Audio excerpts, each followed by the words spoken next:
We are currently en route to meet Rob, who runs an organization which gives aid to homeless people living in Las Vegas. There are currently between 1,500 to 2,000 people living in tunnels underneath the city. Feeling a little bit apprehensive because the bits of Vegas I've seen so far are very, very different to what I'm about to witness.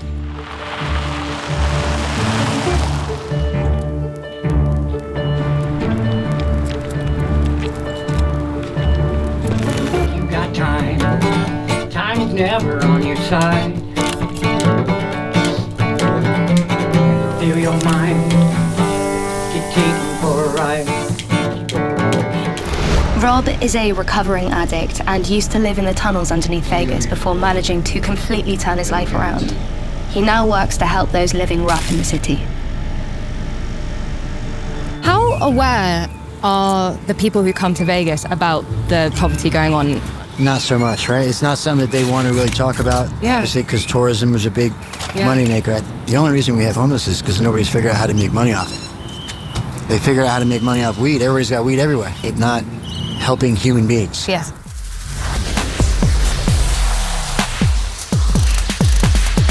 They're going to take you underground. Presumably there might be people that don't want a camera in their face. So is safety something to be mindful of? The same as if you were walking through a neighborhood at night, you know. Feeling a little bit apprehensive. Just safety should be fine, but also might not be. So a little tiny bit shaky. I've heard and read stories about other filmmakers going down into the tunnels and having guns flashed at them, getting chased off. Generally not being welcome down there. It's hard not to think about this stuff as you're walking towards the entrance.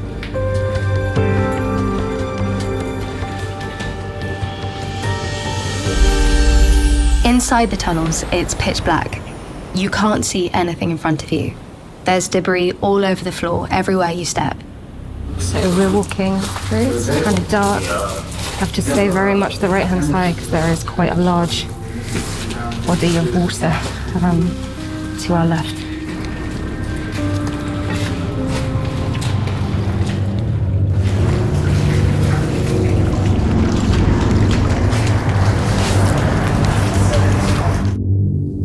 Shine a light. Anybody home? Right on, bro. How you guys doing? Is it okay if I step over this? Right on. Is this all stuff that's washed up here? I'm just turning your thing on and keep it down. Yeah. How you guys doing? Hey, we're cool to cruise over this. Yeah. Okay. All right, guys. I'll talk to you guys later. We soon find someone to talk to. His name is Hassel and has lived in the Vegas tunnels for 3.5 years. That's all. It's in your belt here. You got a knife this side. Did you have something else the other side? Keep one knife on my hip at all times. It's just something that I have to have down here. Tunnels have their own laws, it seems like. The tunnels have their own laws. What do you mean by that? Down here, up there, if you get caught stealing from one another, you know, you get slapped on the wrist, probably getting kicked out of your camp for a while, whatever. Down here, you could lose your life. What brought you to Vegas? Was it the tunnels specifically? No, I'm on the run from the law back in Colorado, and simple charges. I can't stand being caged up in a little box, so I came out here, try to start over, try to start new, and so far, me and her done pretty damn good. We stay out of the cops' way. I hope we find something like that eventually, but if I can't bring her with me from start to finish, I'm not gonna go. Always keep her with me. That's my whole world right there. Yeah. She's my flashlight in the darkness. She's my security. She's my best friend. If you had the opportunity to come out to be given the help, but she wasn't allowed to come along with you, would that be something that would stop you? Yes, it would. Yeah. Heartbeat. I won't go without her. She clearly loves you a lot. Yeah, she's one of the very few that does. I don't have very many people left in this world. My mom, my dad's already gone. I got a couple brothers and a couple sisters out there, but I don't even know if they know where I'm at or if they think I'm still alive or not. Right. Take a break. Take a break. Breathe. Why do you have a sleep on it from a practical sense? It's everything I got. I mean, my skateboard, my dog, and bag. It's got a couple bare essential survival items in it, and that's it. What is it you'd need to get out of here? I need somebody that cares enough to fucking make sure she stays with me. I'm not gonna let her go through anything without me. She saved my life when I found her. I was done. She gave me a whole different meaning to being here.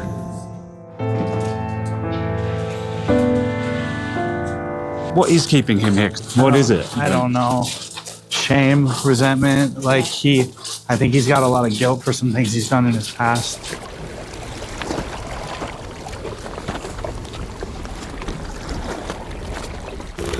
We're directly under the Vegas Strip now and get our first glimpse of life above ground. That is Caesar's Palace. Caesar's Palace is directly above us. Rod Stewart, the hit. So literally meters from where we are, there are people spending thousands and thousands and thousands of pounds. It's an interesting dichotomy that's a multi-billion-dollar casino hotel, and yet there's actual humans that live down here that are struggling to find a way out.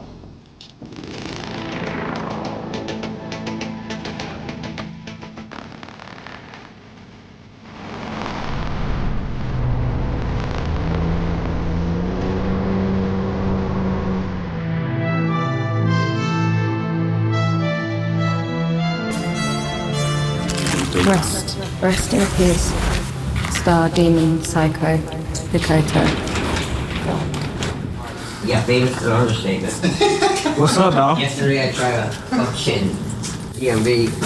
Oh shit. Hey, why do you tell me there's a cat there? Oh yeah, she's pregnant, I'm sorry. Oh my god, she's huge. Jay, these are our new friends. This is Emily. And Hi, Jay. How you Hi, doing? Jim. Steve. Nice to meet you. I know, Steve. Yeah. is it cool if we turn the cameras on? Yeah, have at it. Are you sure? All kinds of great stuff to see down here. Jay's been living in the tunnels for 8 years. He doesn't have a lot of possessions, but he loves his cats. As do I. This scratching post is Yeah. so good. My cat doesn't have one that No, good. I tell you what, if you flip it over, it's got like, I bet you somebody probably paid a couple $100 at the, like a pet store. It's like really highly quality built, I guess. And right out of the dumpster. But you've got a good setup here, Jay. Like, would you mind just showing us? Yeah, I got like the bed with pallets here. I just mattress somebody gave me, but there's really not much because you don't need much to start with. And whatever you have, like when it does start to rain, as soon as it starts to rain, once the ground is wet, we have tops 30 minutes and it'll be flooding. So 30 minutes sounds like a long time. So like you just move yourself up to the shelf or something, not so much. And regardless if you have a dam, like I have a dam out front, like that will stop the majority of the water. It's still everything's gonna be wet. There is no staying dry when it floods. It's wet for days. These tunnels were built to drain rainwater away from the city. But it means that even if it rains on the outskirts of town, rainwater will still pass through this part of the tunnel. Many of the tunnel residents keep pets. Jay's breezy mood suddenly changes as he tells us what happened to his friend's cats the last time the tunnel flooded. Frankie, we were next door in the other side, this tunnel next to mine here. And Peter was in there, Saber was in there, Laura was in there, I was in there, Frankie was in there. And I said, doesn't that sound like stuff going down my tunnel? They're like, no, only come. And then I hear Frankie, and he's running at us, like pulling a tent behind him. I'm telling those guys that we're way down at the end of the shelf, like down here. And I'm like, look out for the dam broke. I'm like, yeah, look out for the shit coming out under the water. Like, and the reason he had the tent pulling behind him was because there was 3 kittens in it. We only get 2 of them out.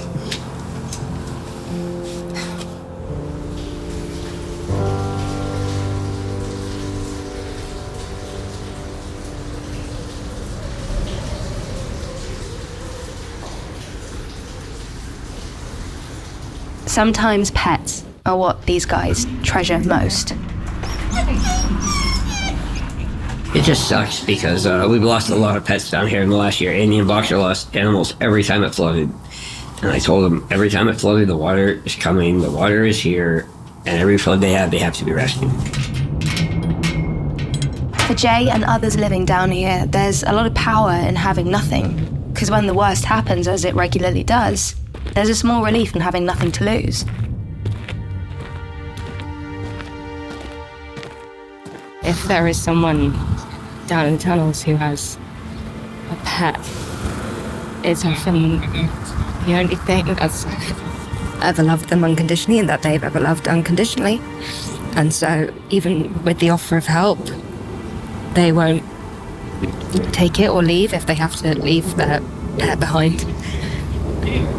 Often the love of an animal will keep them down there just because they don't want to leave them. If it's the only unconditional love.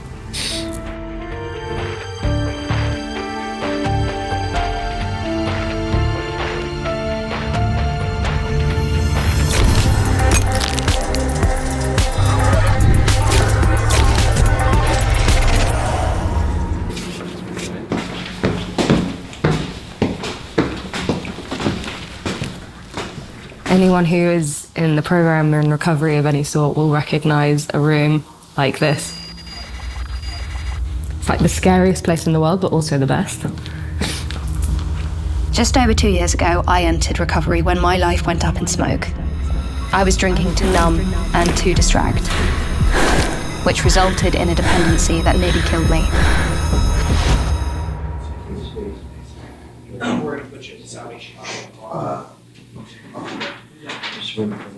You went to rehab? Mm-hmm. Yeah. Very nearly died. And it's one thing that's kind of... Sorry, I always get very emotional when I talk about this. That I'm so grateful for it. And I was in a very privileged position when so many aren't. And so it makes me incredibly grateful that I was able to do that. And I went going, I'm fine. I am That's fine. The classic. Put that on my tombstone. Yeah, I'm fine. And then I had these blood tests and they were like, man, your liver is fucked. And like, I'm young as well. And they were like, you're gonna die. Like, you're gonna die. And I'm so grateful for that, because had that not happened, I would have come out and carried on drinking, 100%. What happened with you? And I mean, my thing was alcohol. Heroin was my number one. Opioids, for sure. So I was homeless for about 5 years. Lived in a beautiful establishment called the Moulin Rouge. It's a casino that's been closed for like 70 years. Wow. In there in like our own little apartments, it was crazy. Then I went underground. I lived underground for about 2.5 years. And by that time, I had pretty much given up on life. You know what I mean? I just wanted to like, that classic heroin chic thing where like I just didn't want to wake up. Yeah. You know what I mean? Just completely gave up. And every time I OD'd, I would like wake up, and before I was even conscious, I'd be like yelling at people, why did you wake me up? Why did you do that? Like I was almost there, you know what I mean? Yeah. But I didn't have the courage to do it myself, you know what I mean? Yeah. Rob shows me where his tunnel used to be. Because they only know. Washington. So there's Bonanza. My tunnel was here, right there. That's my tunnel. Yeah. Right, and it was literally right at a precipice like this. Like this. Every tunnel was very different. High walls, you had to climb down a ladder, like through a fence, so was kind of hidden. One day while living on the streets, Rob was attacked. It changed his life forever.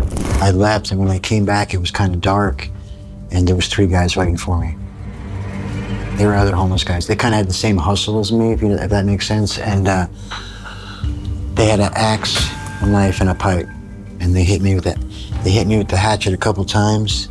I have like a dent in my skull. Stabbed me in my leg. Hit me with the pipe a bunch of times. They broke my jaw. They dragged me onto those train tracks and left me for dead.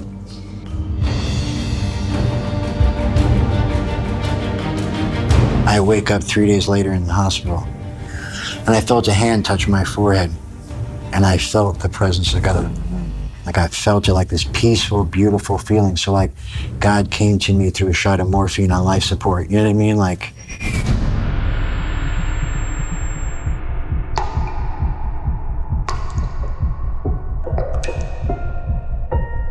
Homelessness is a problem that exists all around the world, but the contrast between rich and poor here in Vegas is magnified because they are living directly on top of each other.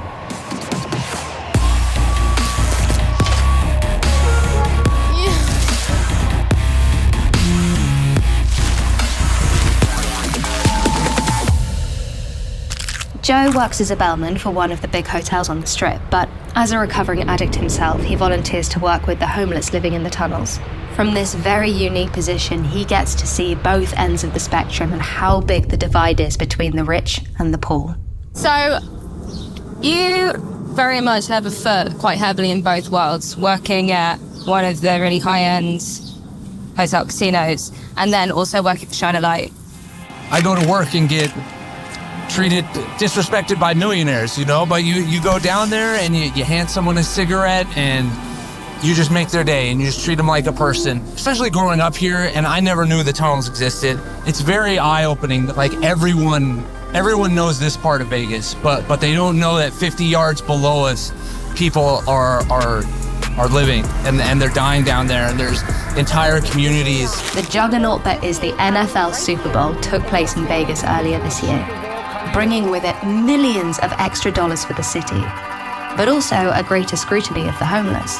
With the Super Bowl as well, and that's where we saw a lot of the people living in the tunnels being dispersed because the people who run these casinos didn't want them to be seen. When you have the world media descending on your city, you can't show anything in a negative light. It's kind of like a game of whack-a-mole. Like, Oh wait, there's no kind of solution to the problem. They're not trying to help. They're just absolutely they're not shoving them out. Yeah, sweeping them under the rug. We have these global events that are generating so much money. Nevada casinos make $1 billion every month, and they've done it for $1 billion. Yeah, it's like the Strip made 730 something last month. You know, It feels like this is a town that is essentially Disney World.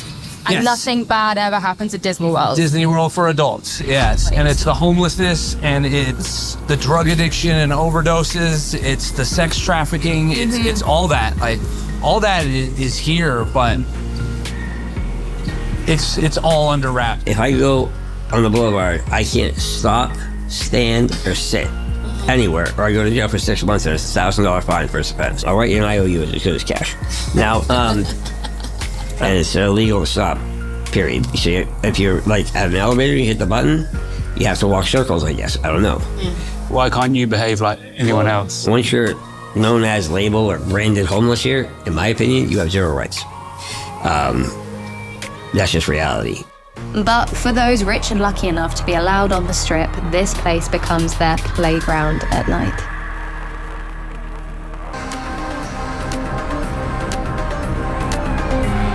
A lot of these casinos are touting gaming and gambling responsibly, and that's not really the case. It's same thing with kind of the alcohol industry. It's around 80% of all alcohol sales are fueled by binge drinkers, and it's the same thing with repeat gamblers. So they're saying that they want them to gamble responsibly, but if they did, these places wouldn't exist to this extent. In this town, especially, if you're not spiritually fit, like, this town will destroy you. Like, if you don't have a vice, you will find one. Whether it's booze, drugs. If you come to this town and you don't think that you got a hold on, you got a lock on everything, 24-hour town, whether it's food, whether it's women, whether it's sex, whether it's gambling, whether it's drugs, whether it's alcohol, yeah. If you want it, be looking for it, it's going to be so... Yes.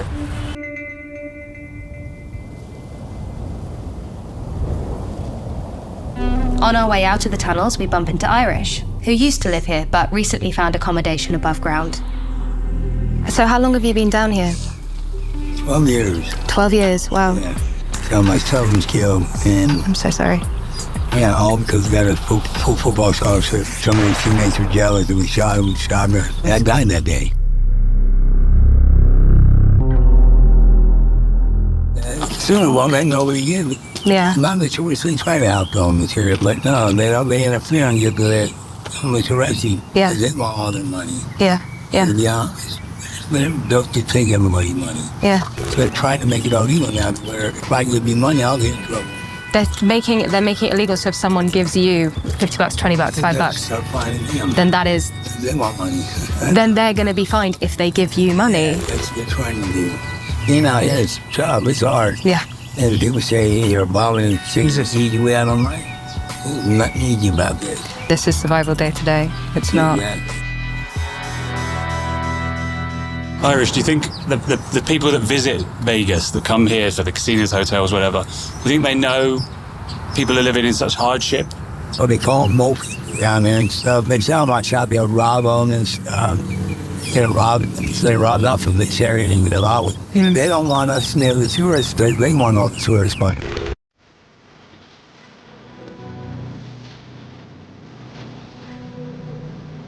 It's calling for them to put a quarter in that. They come here. We have all these who go out the street. These are the most messed up clothes I've ever seen in my life. Oh, Vegas. They smell that because you see on TV and all. Oh, some never tin man. It's not right. It's not fair. It's so creepy.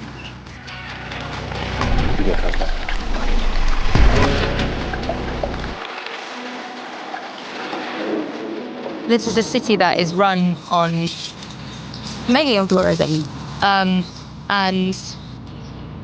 it's anyone's business what they want to do with their own money and how they want to live their life. And if they're coming here and spending a lot of money, they're going to expect a certain level of treatment and luxury. But it just does seem wild that there is someone who can come here and play 500 grand at a blackjack table without even thinking about it. The correlation between all of it is this understanding that they are a problem for the city. This seems to be this general consensus that nobody wants to see them. And this isn't a problem that is specific to Vegas. This is a global issue, of course. But the extreme dichotomy here is just blinding. I mean, being down in the tunnels and looking up through the grates and being able to see Caesar's Palace. And this is a city that is known for wealth and glamour and hedonism everywhere underneath. There are these people living, surviving.